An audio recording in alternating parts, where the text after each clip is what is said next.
Have you ever caught yourself just going through the motions? Scrolling, working, sleeping only to realize time keeps moving and you're not sure why you're doing any of it. Maybe you feel busy but not fulfilled, productive but not purposeful. The truth is, drifting through life is easy, but it's also how we quietly waste it. Today, I want to help you pause, reflect, and learn 3 simple life-giving steps to plan your future with intention, meaning, and trust in God before another day slips by. Something I've been trying to work on lately is not being so reactive. Because I'll be honest with you, there are days when I open up YouTube and without even thinking, I just start reading comments. And as much as I love hearing from people, reading comments can also turn into my own version of doom scrolling. It's like I blink and suddenly 30 minutes are gone, then an hour. And I'm sitting there thinking, what did I actually do with my time? And that's kind of the bigger issue, isn't it? When it comes to the direction of our life, it's really easy to slip into autopilot. We just do what's expected. We wake up, go to work to make money, go to college to get a degree, come home, get consumed by our phones, our shows, our endless scrolling, and we don't even realize how quickly our days are passing. But here's the scary part: if we're not intentional, we can actually waste our life. And I don't say that dramatically. I say that because this hit me in a very real way recently. When I was writing this, a good friend of mine passed away at age 24, and his death forced me to slow down and ask questions most of us try to avoid, like, is what I'm doing right now actually meaningful? If my life ended sooner than I expected, would the way I'm living today feel worth it? And the reason I'm bringing that up is because I genuinely don't believe God wants any of us to waste our lives. I think God cares deeply about the direction of your life. And I think a huge part of doing meaningful things that actually matter, is having a real plan for your future. So whether you're young in college, working a job, trying to provide for your family, or you're somewhere in between, I want to encourage you, plan for your future. And you can do that by learning 3 lessons Jesus taught that have honestly been reshaping how I think about my own time, my resources, and even my anxiety. But really fast, quick announcement. If you didn't know already, we have a brand new children's book officially out. It's called The Nativity, The Real Christmas Story. And the reason our team has worked so hard on it is because we truly believe it's a simple, beautiful way to explain what Christmas is actually about to friends and family. So if you're interested, you can check it out at our Shopify store. All right, back to the video. Lesson number 1. Don't waste what God gave you, use it. Jesus tells a parable in Matthew chapter 25, verses 26 to 27, and the words are intense. The master answers the servant and says he's wicked and lazy, and basically tells him, you knew what kind of master I am, so you should have at least put my money with the bankers so I could have gotten it back with interest. That's from the parable of the talents. And in the parable, a master is about to go on a journey, so he entrusts a massive amount of money to 3 servants.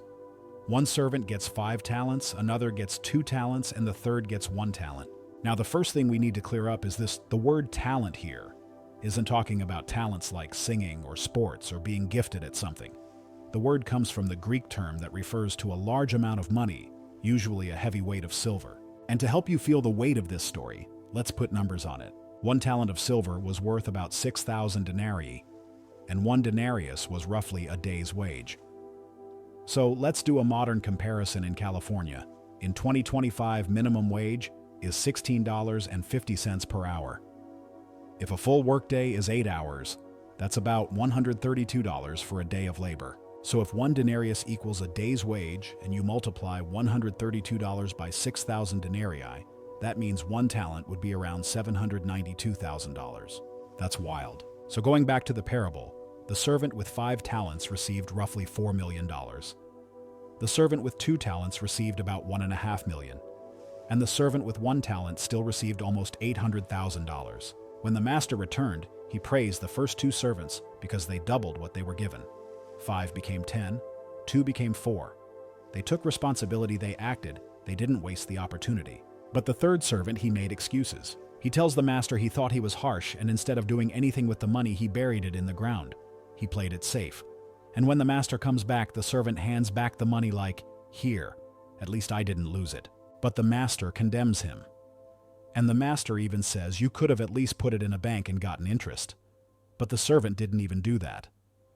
So the master takes the talent away and gives it to the one who now has 10, and the unfaithful servant is thrown into outer darkness. And when I read that, I can't help but ask myself if I'm being honest about what God has given me. Do I look more like the faithful servants?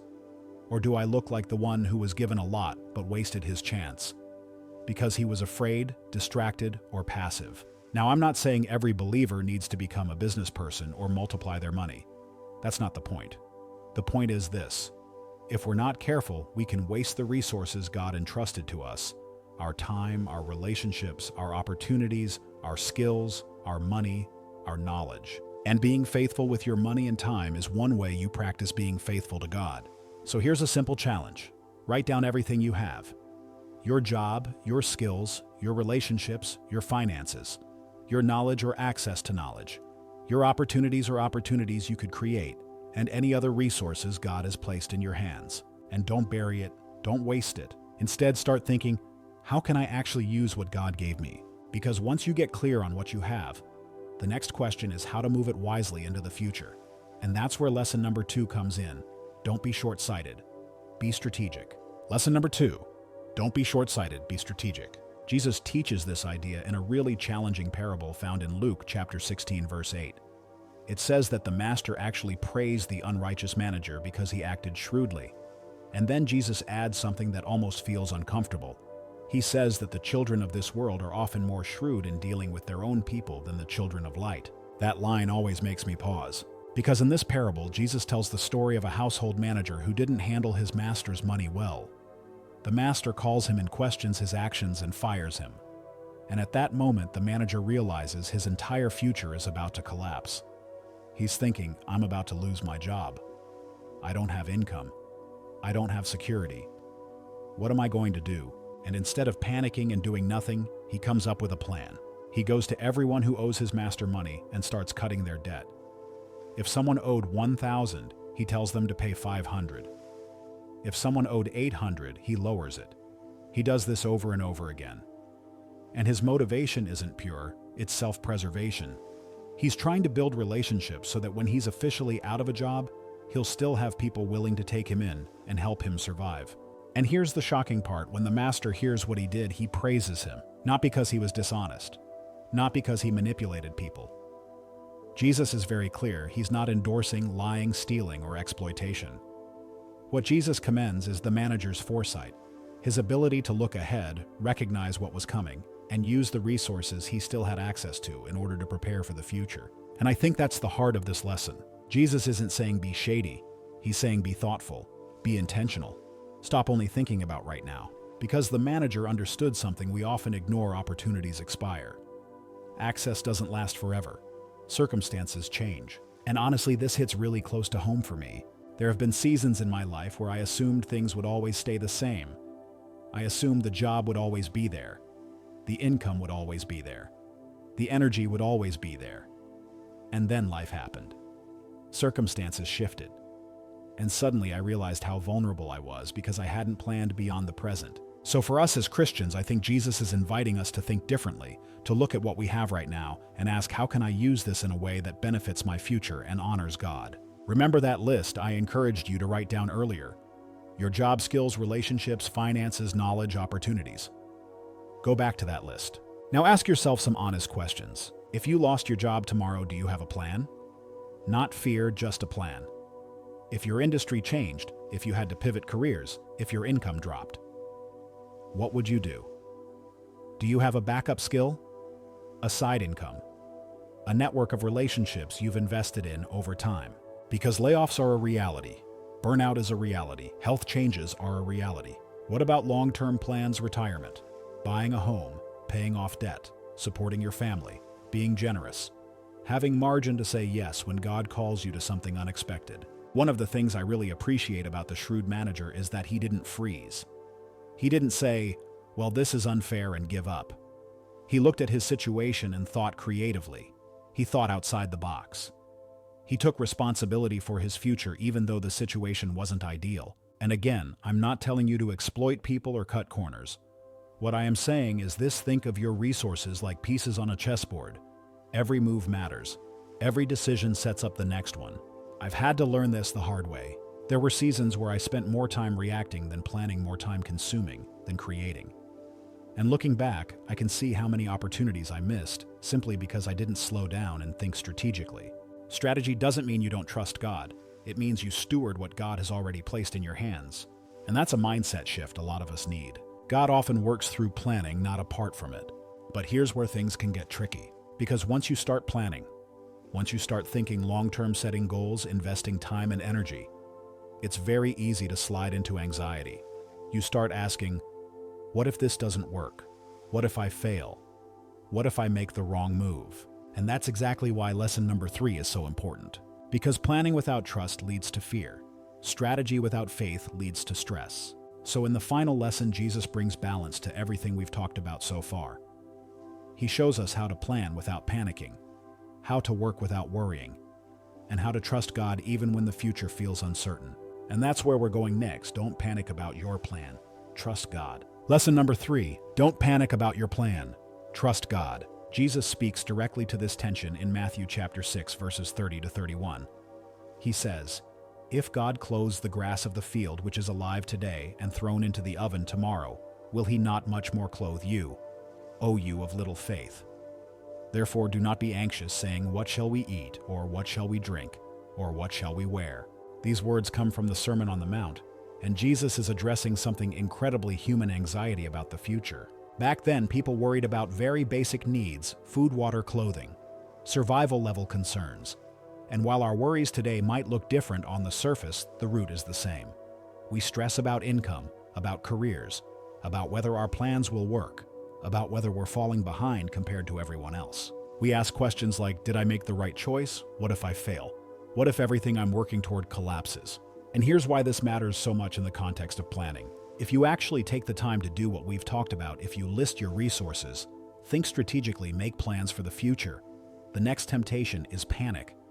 You start imagining every possible outcome, every worst-case scenario, every way things could go wrong. I've been there more times than I can count.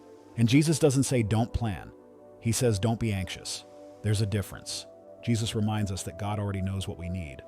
And then he gives us a guiding priority: seek first the kingdom of God and trust that God will provide what's necessary. That doesn't mean everything will be easy. It doesn't mean there won't be risk. It means you're not carrying the weight of the future alone. And to make this real, let me share a bit of my own story.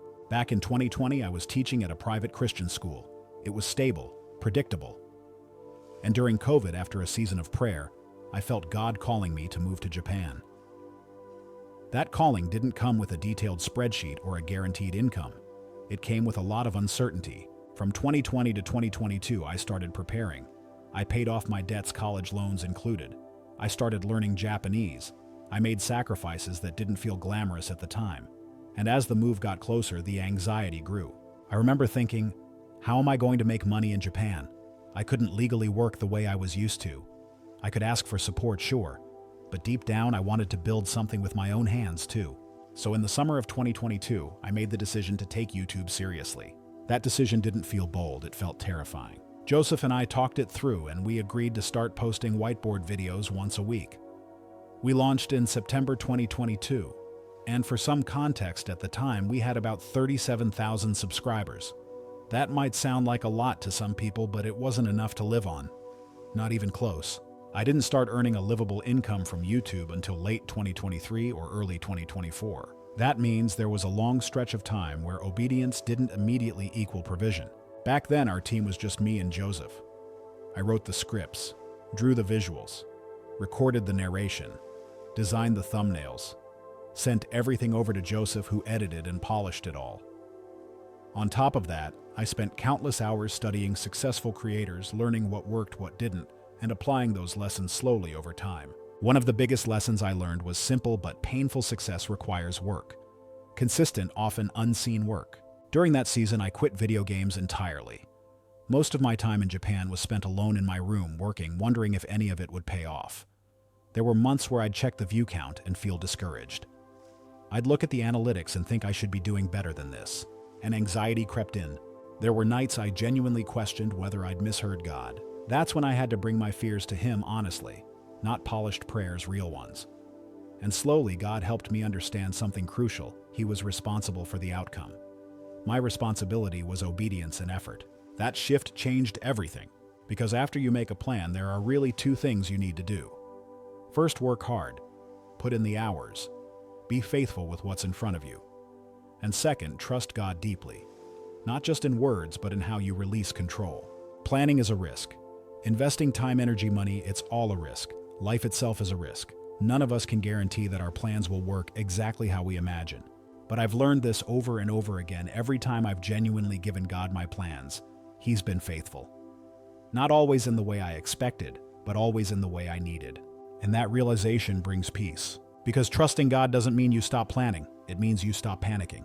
So when you step back and look at everything we've talked about so far, the pattern becomes really clear. Jesus gives us 3 balanced, grounded lessons for thinking about our future. Don't waste what God gave you, use it. Don't be short-sighted, be strategic. And don't panic about your plan, trust God. But I want to be really honest with you about why this message stopped being theoretical for me and became deeply personal. Adam and I finished writing this script on the same day as my friend's funeral. When I first heard the news of his death, I was in Japan. It was a couple of weeks earlier, and I remember walking home from the park with my wife. The night felt normal, nothing dramatic. And then the weight of it hit me all at once. I broke down. I cried.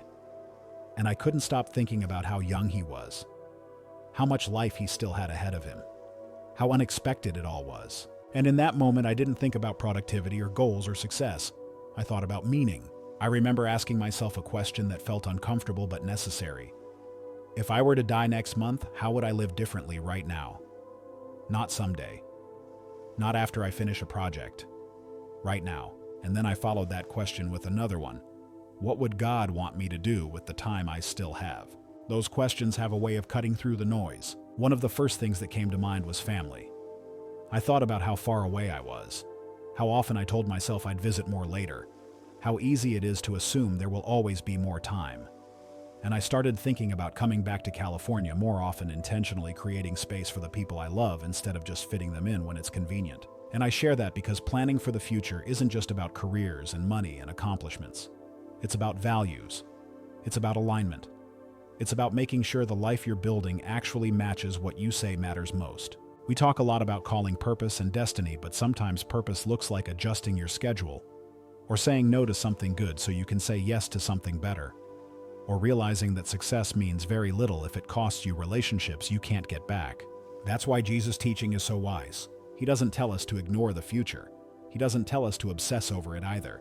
He invites us to live with awareness, with gratitude, with humility. Your time is limited. That's not meant to scare you, it's meant to focus you. Every day you wake up is a gift God didn't owe you. And planning your future isn't about controlling outcomes. It's about stewarding that gift with intention. When you take time to reflect on your life, your habits, your goals, your pace, you start to see where small changes can make a huge difference. Maybe it's how you spend your evenings. Maybe it's how much margin you've allowed in your schedule. Maybe it's how often you're present instead of distracted. And here's something I've learned through all of this: peace doesn't come from having a perfect plan. Peace comes from trusting the one who holds your future. There will be moments when you feel stressed about tomorrow. Moments when the uncertainty feels heavy. Moments when you question whether you're doing enough or going in the right direction. And in those moments, there's something simple but powerful that can ground you. Remember that Jesus loves you, not the future version of you, not the more successful you. You right now. That truth doesn't remove responsibility, but it removes fear. Because when you know you're loved, you don't have to prove your worth through constant achievement. You're free to plan from a place of trust instead of anxiety. So as you think about your future, I want to encourage you to do a few things. Be grateful for the days God gives you. Don't rush through them like they're disposable. Think deeply about what actually matters. Don't let autopilot decide the direction of your life. And when stress about the future creeps in, as it inevitably will, return to trust, because the goal isn't to have everything figured out. The goal is to live faithfully with what's been placed in your hands today. So as we bring everything together, I want to slow down and make this really simple, because sometimes clarity matters more than complexity. When it comes to planning for your future, Jesus gives us 3 timeless lessons that still speak powerfully into our lives today. First, don't waste what God gave you, use it. Everything you have right now matters more than you think. Your time, your abilities, your relationships, your opportunities. even your limitations. None of it is accidental. And one of the greatest tragedies isn't failure. It's burying what you were given because you were afraid, distracted, or passive. Second, don't be short-sighted. Be strategic. Planning doesn't make you unspiritual. It makes you a steward. Thinking ahead, preparing for change, building skills, investing in relationships. These are all ways of honoring God with what's already in your hands. Strategy is simply choosing to live on purpose instead of drifting. And third, don't panic about your plan, trust God. This is where everything stays balanced, because you can plan wisely and still sleep peacefully when your trust is anchored in God instead of outcomes. You can work hard without letting fear run your life. You can move forward knowing that even if things don't go exactly as expected, God is still faithful. And I want to say this clearly, especially if you're feeling behind, uncertain, or overwhelmed. You are not late. God is not rushing you, and your life is not being measured by comparison to anyone else. I've had seasons where progress felt painfully slow. Seasons where obedience didn't produce immediate results. Seasons where I questioned whether what I was building would ever matter. And yet looking back, I can see how God was using those hidden moments to shape me in ways success never could. So if you're in a place right now where the future feels unclear, that doesn't mean you're failing. It might mean you're being invited to trust deeper. Here's a simple way to respond to everything we've talked about. Take some time, real time, and write down what God has entrusted to you. Be honest. Be specific. Don't rush it. Then ask yourself how you can use those things wisely, not just for today, but for the life you're building long term. After that, make a plan. It doesn't have to be perfect. It doesn't have to cover every scenario. It just needs to be intentional. And once you've done that, give it back to God. Hold your plans with open hands instead of clenched fists, because life will surprise you. Opportunities will come that you didn't plan for. Challenges will show up that you didn't expect. And in those moments, your peace won't come from how detailed your plan was. It will come from who you trusted with it. I also want to remind you of something deeply important. The question isn't just, what will I accomplish? It's, who am I becoming along the way? Are you becoming more present, more loving, more faithful, more generous, more aware of what truly matters? Because a successful life isn't one that looks impressive from the outside. It's one that is aligned on the inside. And if there's ever a moment when the weight of tomorrow feels too heavy, remember this: Jesus knows your needs. He sees your effort. He understands your fear. And He invites you to walk forward one step at a time. You don't need to figure out the next 10 years. You just need to be faithful today. Thank you so much for spending this time with us. If this message encouraged you or gave you clarity, we genuinely believe you'll love our new children's book, The Nativity, The Real Christmas Story. It's available now with beautiful illustrations and an accompanying animated video, and it makes a meaningful gift for family or friends. You can find it through the link in the description. Thanks again for watching. God bless you, and may your future be guided by wisdom, faith, and trust. As you step away from this video, remember this: your life has purpose, your time matters, and what you do with what God has given you truly counts. You don't need to have everything figured out. You just need to be intentional, faithful, and willing to trust God with the outcome. If this message encouraged you or helped you think differently about your future, feel free to like the video and subscribe so we can keep walking through these conversations together. Thanks for being here.